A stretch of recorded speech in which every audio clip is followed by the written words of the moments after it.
Hello, this is Joel Niedermeyer. This is Accounting for Managers. This is the February 23rd, February 24th, discussion 6 video. And Exxon has many areas of the company that may be fully defined and understood. Budgeting of all the divisions must be one of the top problems that the company must have to deal with. Exxon, like most companies, have to have a full grasp of all the areas that they're responsible for. When you create new divisions that Exxon has, they have to make sure that these areas are budgeted and the money from other divisions help out with that division to keep it cash positive until it's able to start producing money. The company has to set up what is known as the upstream and downstream and the chemical division. That's the three different sides of Exxon. As a company develops and grows, a budget must evolve as well. It must evolve with it.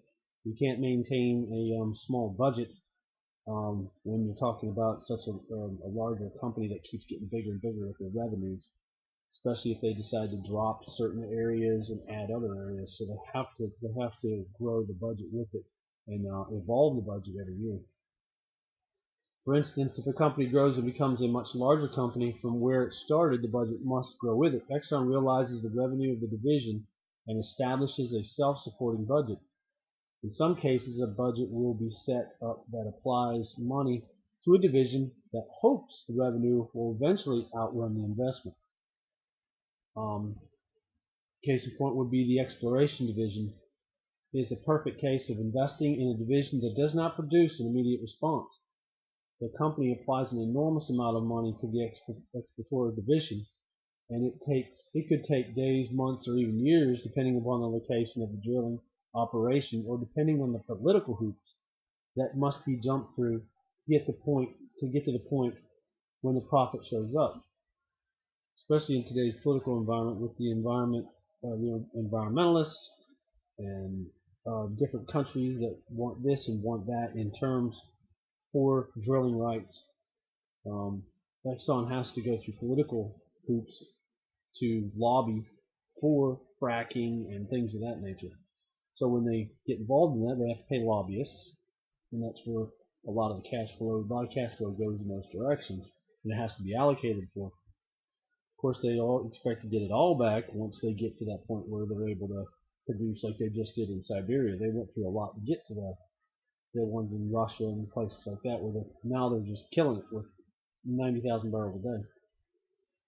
The cash flow of the division will be defined into the operational budget, which establishes the money needed to continue day-to-day operations that keep the business moving. The operational budget must make sure the suppliers are paid and the employees are paid to keep all the daily activities running.